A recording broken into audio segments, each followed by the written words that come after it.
Phobia নিয়ে আপনি লজ্জা পাবেন না। ফোবিয়া নিয়ে কথা বলতে গিয়ে লজ্জা না করার ৩টি প্রধান কারণ আমি বলবো।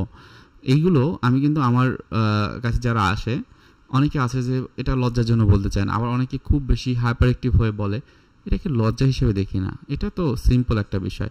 তাহলে তারা কেন সিম্পল হিসেবে দেখছে সেই বিষয়টি নিয়ে আমি কথা বলছি। আমি কাউন্সিলিং সাইকোলজিস্ট আশুজামা রাজু। ১ নম্বরে অধিকাংশই বলেছে যে ফোবিয়া হলো মানসিক অসুস্থতার একটা অংশ। এখানে লজ্জার কি আছে? আমি তো আমার কথা শেয়ার করতেই পারি।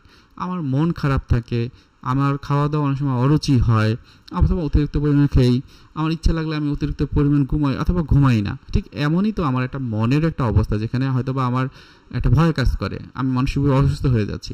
তাহলে সেখানে আমি এর চিকিৎসা নেব বা আমার ফোবিয়া আছে, তাতে কি সমস্যা? খুব সুন্দরভাবে বলে। ২য় নম্বরে আপনাকে অবশ্যই লজ্জা করা যাবে না।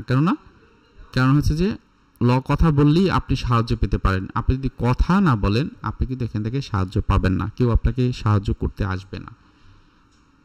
কথা বলা ছাড়াও আপনি যদি দেখেন, বিভিন্ন নেট ঘাটাঘাটি করেন, বিভিন্ন জায়গায় দেখেন এবং সেখানে যা লেখা আছে সেটা আপনি মেনে চলছেন না, অথচ আপনার এই প্রবলেমগুলো কিন্তু রয়ে যাচ্ছে, তাহলে সমাধান হবে? কোনোদিনও সমাধান হবে না। তাহলে কি হবে? এটা নিয়ে কথা বলতে হবে।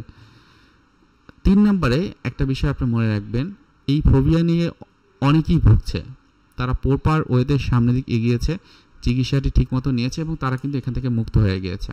সুতরাং এখান থেকে মুক্ত হওয়া আপনার জন্য খুবই কঠিন কিছু না। মূল হবে ফোবিয়া নিয়ে কথা বলতে হবে, এটাকে লজ্জা হিসেবে দেখা যাবে না, ভবিষ্যতে একটা থ্রেট বা ভয় হিসেবে দেখা যাবে না কখনই।